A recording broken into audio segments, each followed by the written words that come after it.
This is NBC Nightly News with Hallie Jackson. Good evening. We begin tonight with the race against time to contain the dangerous wildfires, forcing much of one city to evacuate, with hundreds of buildings burned up in the Pacific Northwest. Look, you can see it here in Spokane, Washington today.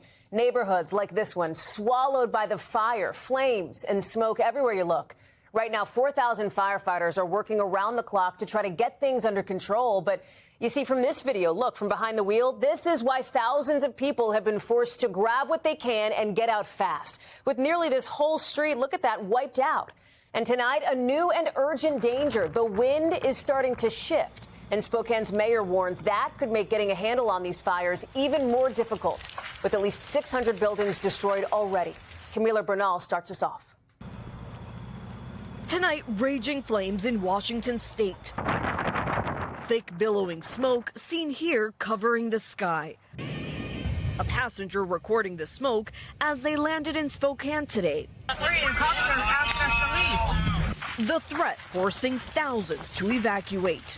It was scary. The wind was blowing and it was blowing the smoke backwards and forth. Oh, Jesus. Oh, my God, dude. Holy I gotta get her. In Spokane County, homes like these reduced to ash. Officials say at least 600 structures have been destroyed. Can't even believe everything that happened, how many people had to evacuate. God.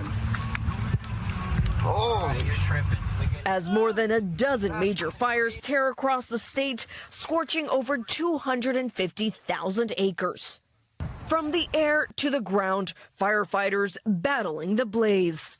These fires are still very active. They are still posing an extreme fire danger. Fires also raging in other states across the West this weekend.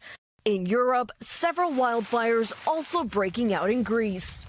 West of Athens, video shows the moment two firefighting helicopters collided mid-air today.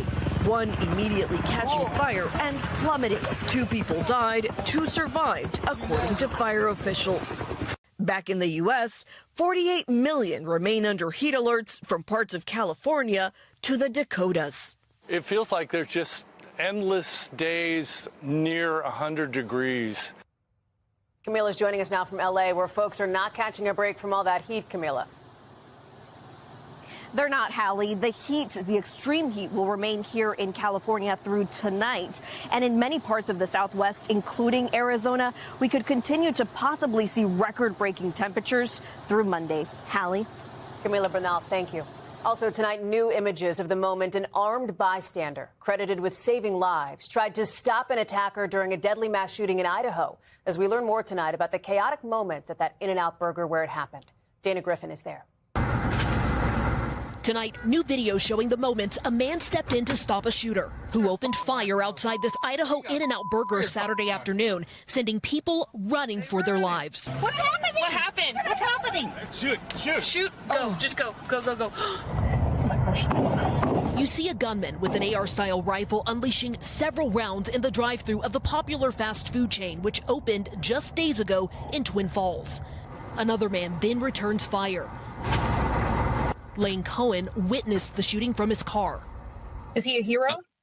Yeah, I would say he definitely distracted the shooter from shooting more people. The shooter was solely focused on him, and it allowed us to get out. I mean, the car directly ahead of me was getting shot. Police crediting that man and an off-duty state trooper who also returned fire with helping save lives. Officials say 3 people were killed and at least 7 others injured. The president and owner of In-N-Out confirming one of her employees was killed. I could see an employee trying to carry another person out. She had a gunshot wound to the chest. He was just screaming her name. Tell her to wake up, wake up.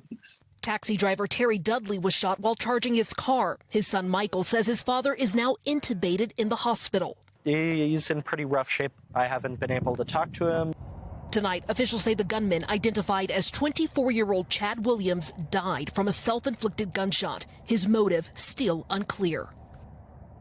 Dana's joining us now from Twin Falls. And late tonight, Dana, we heard from police praising those who jumped into action to try to stop this attacker. That's right, Hallie. Tonight, police commending the heroic actions of that off-duty state trooper and citizen, saying they most certainly saved lives here. We're also learning new information about the survivors. 5 remain hospitalized, 2 of them listed in critical condition. Hallie. Dana Griffin, thank you. New developments now in the war against Iran, with President Trump just moments ago saying new peace talks with Iran will begin tomorrow as he pledges to pause strikes for now. Keir Simmons reports from Doha. Tonight, talks between Iran and the US have reportedly begun again for a deal that could end the war and reopen the Strait of Hormuz. President Trump announcing last night he'd instructed to hold off any attack. In that, he wrote, "The perimeters of a deal has been agreed to. I have agreed to cancel the attack, subject to being able to rapidly make a deal." The president saying he will order American forces to hold off on massive new strikes against Iran. There's a deal on Hormuz, and then there will be a deal on the nuclear, or you might call it the denuclearization of Iran. Hours earlier, US embassies signaled a major escalation was close, recommending Americans consider leaving the region. President Trump called it levels of military terror, strength and power not seen since World War II. But there are mixed messages. On Saturday, Iran hit a vessel near the Strait of Hormuz, setting its engine room on fire. And tonight, Iranian officials again insisting the Strait of Hormuz will not return to pre-war conditions. Trump's new ceasefire, the culmination of days of strikes by the US against Iran. A flurry of phone calls, including from Saudi Arabia's Crown Prince to President Trump, and urgent negotiations by countries like Qatar, persuading Trump to again hold off an attack. The back-channel diplomacy worked really hard to convince President Trump to give a chance for diplomacy again. What's your prediction of how likely is that this ceasefire sticks? It's very hard, let's be honest. But tonight, it's not clear how long President Trump is prepared to wait, writing, "Get to work, everybody, and get it done." Keir is with us now from Doha. And Keir, as we heard President Trump say, talks will pick up tomorrow. What are we hearing now from the Iranian side? Well, Hallie, the Iranian foreign minister seeming to echo President Trump, saying negotiations are on the path to being finalized. But tonight, Hallie, we're just hearing from a monitoring group that looks at the Strait of Hormuz that there has been an explosion near a vessel there. Hallie? Lots to watch. Keir Simmons, thank you. Here at home, a Republican congressman denying serious domestic abuse allegations against him is now defying calls to drop out of his race, including from his own former father-in-law, a sitting senator. Here's Julie Sirkin. Tonight, Republican Congressman Max Miller doubling down on his re-election bid and defending himself against claims of abuse by his ex-wife. I'm not getting out of this race. As his former father-in-law, a Republican senator who's close to President Trump, says he is not fit to serve. Let me begin with the most painful accusation of all. I have never abused our daughter. I categorically deny abusing my former wife. And after a lengthy live video on X, the two-term Ohio congressman posting a Dropbox folder he says contains the keys to his innocence, months into a bitter custody dispute between him and his former partner Emily Moreno, the daughter of Senator Bernie Moreno. She accuses Miller of throwing hot water on her and holding a gun to her head, according to police reports. In February, police also investigated after their daughter suffered a broken collarbone and bruising. The cause of those injuries is disputed. Miller denies all allegations and has not faced criminal charges. If I had assaulted her, would she have offered to cook me dinner 6 days later? Senator Moreno writing in response today that Miller's behavior is, quote, erratic and dangerous, making it impossible to keep this matter private, and calling on Miller to leave the House of Representatives. Miller shot back, accusing Moreno of speaking out now for political reasons. A person close to Senator Moreno tells NBC News he paid hundreds of thousands of dollars in legal fees on behalf of his daughter, and that this has been painful for the senator, who is concerned for his grandchild, too. The president weighing in late tonight. Well, I'm going to look at it. I mean, so far it's accusations. I'll be looking at it. Earlier this year, House Speaker Mike Johnson said Miller has Got to work that out. And tonight, a spokesperson for Emily Moreno says Miller can lie and spin on X, but he cannot do so under oath in a court of law. Julie is with us now, traveling with the president. And Julie, talk us through the timeline here for Miller's political reelection. Hallie, there are major political implications here, too. Miller has until Wednesday to drop out of the race or he becomes the nominee. A source familiar with direct conversations says there are concerns among Republicans about unnecessary attention so close to the midterms. Democrats, Hallie, are watching this race closely. Hallie? Julie Sirkin, thank you. Still ahead for us tonight, a daring rescue. The tense moments as officers rush in, guns drawn, to save a toddler kidnapped in a stolen car. Plus, scary new video of this crash during a traffic stop. Next. New video tonight of this wild moment during a highway traffic stop. Look at this here. A police officer in Texas stopping a car on a busy highway, and then the moment of impact here. Another car smashes into it. Police say the other driver was distracted. The officer and the first driver were both hurt, but thankfully they are both expected to be okay.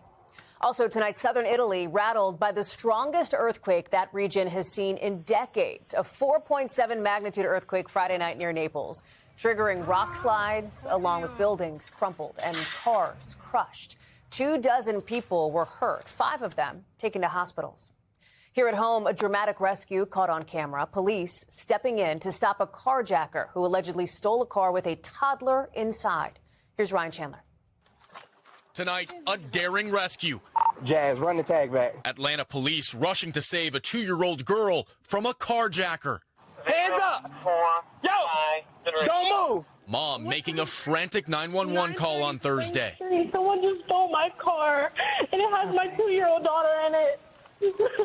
You said your daughter's inside the vehicle? Yes, my 2-year-old daughter was in the back seat. I was dropping off the Instacart order, and I came back outside, and so my car is gone.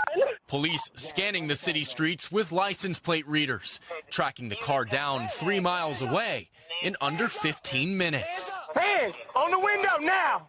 Watch the moment officers approach the car with guns drawn, arresting 21-year-old Salim Martin. Get out the car, slow. Martin now facing 6 charges, including kidnapping and cruelty to children. It's okay, baby. It's okay. It's okay, baby.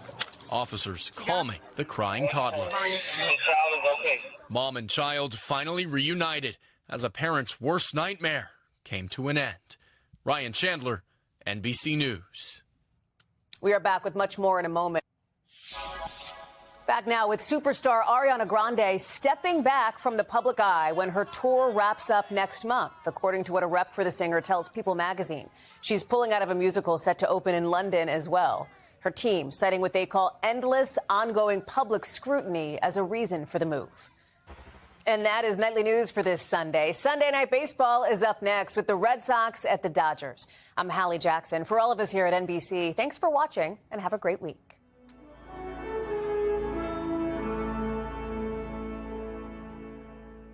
We thank you for watching, and remember, stay updated on breaking news and top stories on the NBC News app or watch live on our YouTube channel.